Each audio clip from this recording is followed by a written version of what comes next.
തം ചൈനം ഭക്തിയോഗം ദൃഢയിതുമയി മേ സാധ്യമാരോഗ്യമായുർദിഷ്ട്യാ തത്രാപി സേവ്യം തവ ചരണമഹോ ഭേഷജായേവ ദുഃഖം. മാർക്കണ്ഡേയോ ഹി പൂർവം ഗണകനിഗദിതദ്വാദശബ്ദായുരുച്ചൈഃ സേവിത്വാ വത്സരം ത്വം തവ ഭടനിവഹൈർദ്രാവയാമാസ മൃത്യും. തം ചൈനം ഭക്തിയോഗം ദൃഢയിതുമയി മേ സാധ്യമാരോഗ്യമായുർദിഷ്ട്യാ തത്രാപി സേവ്യം തവ ചരണമഹോ ഭേഷജായേവ ദുഗ്ധം. മാർക്കണ്ഡേയോ ഹി പൂർവം ഗണകനിഗദിതദ്വാദശബ്ദായുരുച്ചൈഃ സേവിത്വാ വത്സരം ത്വം തവ ഭടനിവഹൈർദ്രാവയാമാസ മൃത്യും. 97-ാം ദശകം 4-ാം ശ്ലോകമാണ് ഇപ്പൊ ചൊല്ലിയത്. ഗുരുവായൂരപ്പ, അങ്ങ് തന്നെയാണ് എല്ലാം, പ്രപഞ്ചത്തിൽ കാണുന്നതെല്ലാം അങ്ങ് തന്നെയാണ് എന്ന വ്യക്തമായി,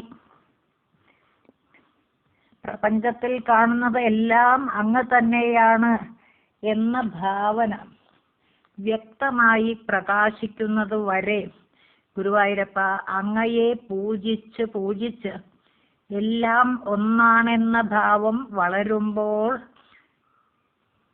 മുക്തനായി ഞാൻ സഞ്ചരിക്കുന്നുണ്ട്. ത്വന്മയോഹം ചരേയം എന്നാണ് ശ്ലോകത്തിൽ പറഞ്ഞത്. അതുകൊണ്ട് എന്നെ മനോഹരമായ ഭക്തിയോഗത്തിന് അധികാരിയാക്കി ചെയ്താലും.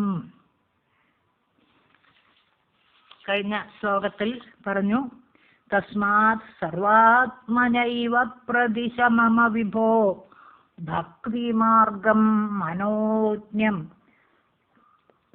അതുകൊണ്ട് എന്നെ ഗുരുവായൂരപ്പ മനോഹരമായ ഭക്തിയോഗത്തിന് അധികാരിയാക്കി ചെയ്താലും.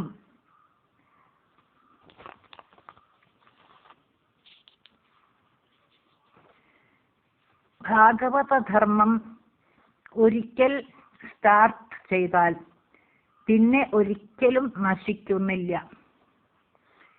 ഈ ജന്മത്തിൽ എത്തി നിൽക്കുന്ന നമ്മുടെ ആധ്യാത്മികതയുടെ സ്റ്റേജ്, അതായത് തലം എന്ന് പറയാം, മനസ്സിന്റെ തലം എന്ന് പറയാം, അത് അടുത്ത ജന്മത്തിൽ അവിടെ വെച്ച് തുടങ്ങാം. അതാണ് പറഞ്ഞ ഭാഗവതധർമ്മം ഒരിക്കൽ സ്റ്റാർട്ട് ചെയ്താൽ പിന്നെ അതിന് ഒരിക്കലും നാശമില്ല. ഈ ജന്മത്തിൽ ആധ്യാത്മികമായി നമ്മുടെ മനസ്സിന്റെ ലെവൽ എത്രയുണ്ടോ, അടുത്ത ജന്മത്തിൽ നമുക്ക് അവിടെ വെച്ച് ആരംഭിക്കാം. മറ്റ് കാര്യങ്ങളൊക്കെ മരിക്കുമ്പോൾ നമ്മൾ ഇവിടെ ഉപേക്ഷിച്ചു പോകുന്നു. ധനം, പ്രശസ്തി തുടങ്ങിയ കാര്യങ്ങൾ, ബന്ധുക്കള് എല്ലാം ഇവിടെ ഉപേക്ഷിച്ചു പോകുന്നു. പക്ഷേ ഭാഗവതധർമ്മം, അതായത് നമ്മുടെ മനസ്സിന്റെ ആധ്യാത്മികമായ തലം, അത് നമ്മൾ കൂടെ കൊണ്ടുപോകുന്നു എന്ന് പറയപ്പെടുന്നു. അതാണ് കഴിഞ്ഞ ശ്ലോകത്തിൽ പറഞ്ഞത്, ത്വദ്ധർമ്മസ്യ താവത് കിമപി ന ഭഗവൻ പ്രസ്തുതസ്യ പ്രണാശ തസ്മാത് സർവാത്മനൈവ പ്രദിശ മമ വിഭോ ഭക്തിമാർഗം മനോജ്ഞം എന്ന്. കഴിഞ്ഞ ശ്ലോകത്തിൽ, അതായത് 3-ാം ശ്ലോകത്തിൽ പറഞ്ഞ കാര്യമാണ് ഇനി 4-ാം ശ്ലോകം വിസ്തരിക്കുമ്പോൾ അയി ഭഗവൻ, അല്ലയോ ഗുരുവായൂരപ്പ, തം ഏനം ഭക്തിയോഗം ദൃഢയിതും എന്ന് പറയുന്നു. ഭക്തിയോഗത്തിന് വേണ്ടി കഴിഞ്ഞ ശ്ലോകത്തിൽ പ്രാർത്ഥിച്ചു.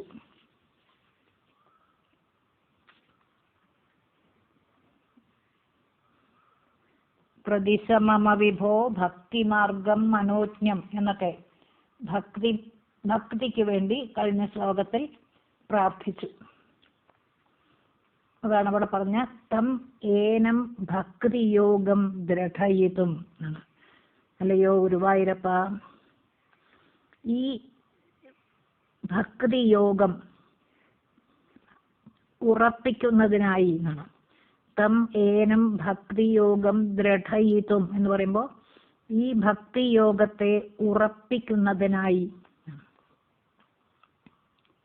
തം ഏനം ഭക്തിയോഗം ദൃഢയിതും ഈ ഭക്തിയോഗത്തെ ഉറപ്പിക്കുന്നതിനായി മേ ആയു ആരോഗ്യം സാധ്യം എന്ന് പറയുന്നു.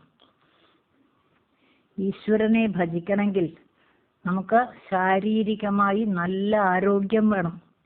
അപ്പോഴേ മാനസികമായ ഏകാഗ്രത നമുക്ക് ലഭിക്കുകയുള്ളൂ. ശാരീരികമായ ആരോഗ്യം വളരെ പ്രധാനമാണ്. പിന്നെ മനുഷ്യ ജന്മം ഈശ്വര സാക്ഷാത്കാരത്തിനുള്ളതാണ് എന്ന് പറയുന്നു. അതിന് നമുക്ക് സമയം വേണം. അപ്പോൾ ആയുസ് ഉണ്ടാവണം. ഈശ്വര സാക്ഷാത്കാരത്തിന് ശ്രമിക്കാൻ നമുക്ക് ആയുസ് ഉണ്ടാവണം.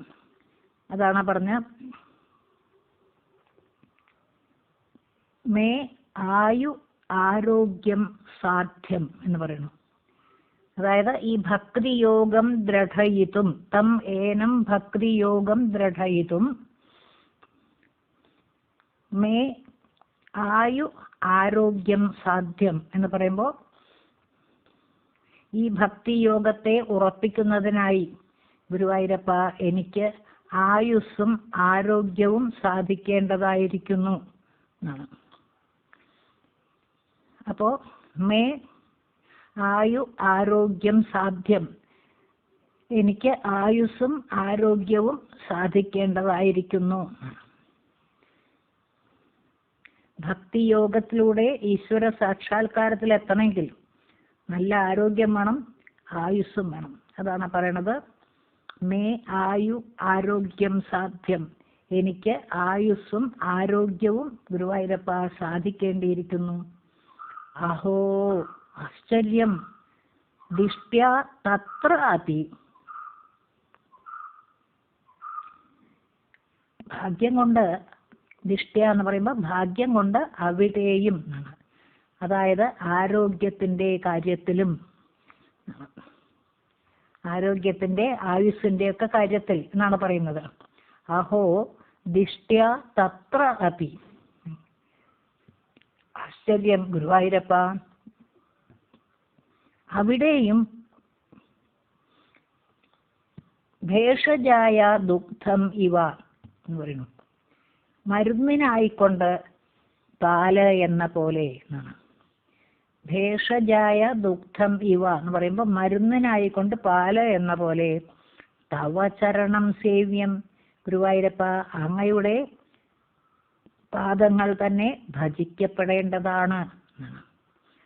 തവ ചരണം സേവ്യം ഗുരുവായൂരപ്പ, അങ്ങയുടെ പാദങ്ങൾ ഭജിക്കപ്പെടേണ്ടതാണ്. അപ്പോ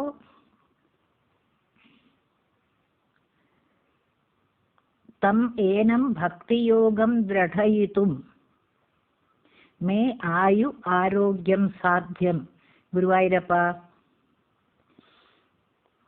ഈ ഭക്തിയോഗത്തെ ഉറപ്പിക്കുന്നതിനായി എനിക്ക് ആയുസ്സും ആരോഗ്യവും സാധിക്കേണ്ടതായിരിക്കുന്നു. മേ ആയു ആരോഗ്യം സാധ്യം, എനിക്ക് ആയുസ്സും ആരോഗ്യവും സാധിക്കേണ്ടതായിരിക്കുന്നു. അഹോ ആശ്ചര്യം ദിഷ്ട്യാ തത്ര അതി. ഭേഷജായ ദുഗ്ധം ഇവ, തവ ചരണം സേവ്യം എന്ന് പറയണം.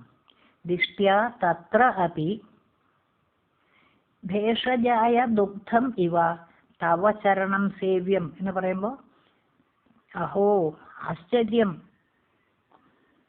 ഭാഗ്യം കൊണ്ട് അവിടെയും, അതായത് ആരോഗ്യത്തിന്റെ ആയുസ്സിന്റെ ഒക്കെ കാര്യത്തിലും, ഭേഷജായ ദുഗ്ധം ഇവ മരുന്നിനായിക്കൊണ്ട് പാല് എന്ന പോലെ, തവ ചരണം സേവ്യം ഗുരുവായൂരപ്പ അങ്ങയുടെ പാദങ്ങൾ ഭജിക്കപ്പെടേണ്ടതാണ്. രോഗി ഇച്ഛിച്ചതും വൈദ്യൻ കൽപ്പിച്ചതും പാല് എന്ന് പറഞ്ഞ പോലെയാണ്. അതാണ് പറയണത് ഭേഷജായ ദുഗ്ധം ഇവ എന്നൊക്കെ. അപ്പോ ദിഷ്ട്യാ തത്ര അപി ഭേഷജായ ദുഗ്ധം ഇവ തവ ചരണം സേവ്യം ഗുരുവായൂരപ്പ ഭാഗ്യം കൊണ്ട് അവിടെയും, മരുന്നിനായിക്കൊണ്ട് പാല് എന്ന പോലെ ഗുരുവായൂരപ്പ അങ്ങയുടെ പാദങ്ങൾ ഭജിക്കപ്പെടേണ്ടതാണ്. തവ ചരണം സേവ്യം അങ്ങയുടെ പാദങ്ങൾ ഭജിക്കപ്പെടേണ്ടതാണ്. പിന്നെ പറയണു പൂർവം മാർക്കണ്ഡേയ എന്നാണ്. പണ്ട് മാർക്കണ്ഡേയ മഹർഷി, പൂർവം മാർക്കണ്ഡേയ എന്ന് പറയുമ്പോ പണ്ട് മാർക്കണ്ഡേയ മഹർഷി ഗണക നിഗദിത ദ്വാദശാബ്ദായു എന്ന് പറയണം. ഗണക നിഗദിത ദ്വാദശാബ്ദായു എന്ന് പറയുമ്പോ തനിക്ക് 12 വയസ്സുവരെ മാത്രമേ ആയുസുള്ളൂ എന്ന് ജ്യോത്സ്യൻ പറഞ്ഞത് അറിഞ്ഞാണ്.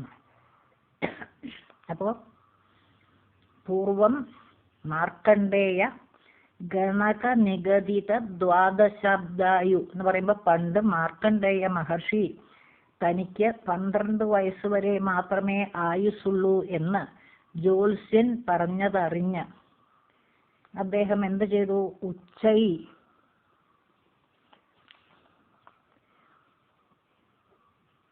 വത്സരം ത്വാം സേവിത്വ എന്ന് പറയുന്നു.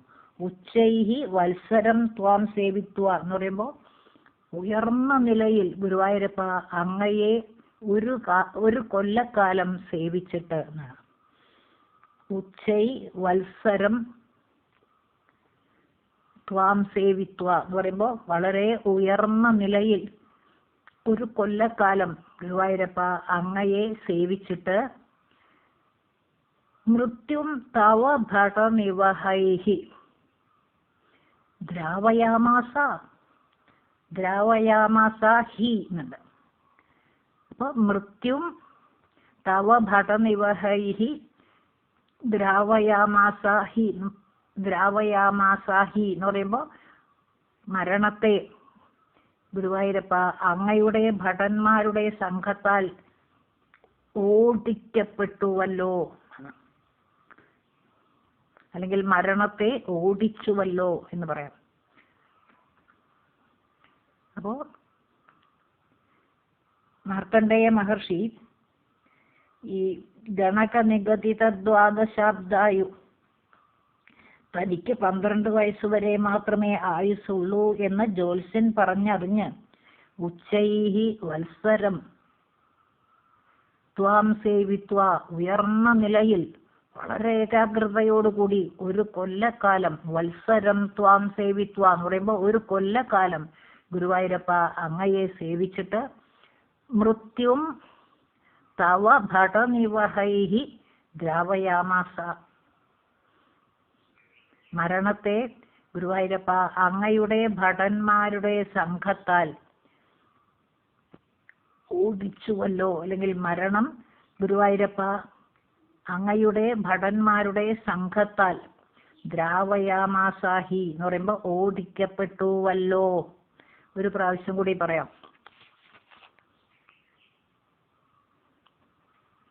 അയീ ഭഗവൻ അല്ലയോ ഗുരുവായൂരപ്പ തം ഏനം ഭക്തിയോഗം ദൃഢയിതും ഈ ഭക്തിയോഗത്തെ ഉറപ്പിക്കുന്നതിനായി മേ ആയു ആരോഗ്യം സാധ്യം ഗുരുവായൂരപ്പ എനിക്ക് ആയുസ്സും ആരോഗ്യവും സാധിക്കേണ്ടതായിരിക്കുന്നു. അതായത് എനിക്ക് ആയുസ്സും ആരോഗ്യവും വേണം. അഹോ ആശ്ചര്യം ദിഷ്ട്യാ തത്ര അപി ഭേഷജായ ദുഗ്ധം ഇവ തവ ചരണം സേവ്യം എന്ന് പറയുന്നു.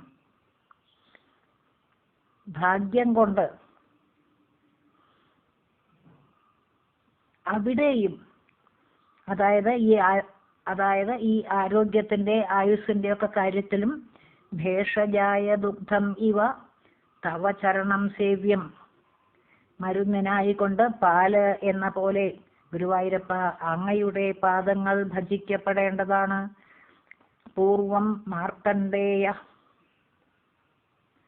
ഗണക നിഗതിത ദ്വാദശാബ്ദായു, പണ്ട് മാർക്കണ്ഡേയ മഹർഷി തനിക്ക് 12 വയസ്സുവരെ മാത്രമേ ആയുസ്സുള്ളൂ എന്ന് ജ്യോത്സ്യൻ പറഞ്ഞതറിഞ്ഞ് ഉച്ചൈഹി വത്സരം ത്വാം സേവിത്വ, ഉയർന്ന നിലയിൽ അതായത് അത്യധികം ഏകാഗ്രതയോടുകൂടി 1 കൊല്ലക്കാലം വത്സരം ത്വാം സേവിത്വ എന്ന് പറയുമ്പോൾ 1 കൊല്ലക്കാലം അങ്ങയെ സേവിച്ചിട്ട് മൃത്യും തവ ഭടനിവഹൈഹി ദ്രാവയാമാസ ഹി, മരണത്തെ ഗുരുവായൂരപ്പ അങ്ങയുടെ ഭടന്മാരുടെ സംഘത്താൽ മരണം ഓടിക്കപ്പെട്ടുവല്ലോ. അങ്ങയുടെ ഭടന്മാരുടെ സംഘം മാർക്കണ്ഡേയന്റെ 12 വയസ്സുവരെ മാത്രമേ ആയുസ്സുള്ളൂ എന്ന കാര്യത്തെ, അതായത് മരണത്തെ ദ്രാവയാമാസാഹി ഓടിച്ചുവല്ലോ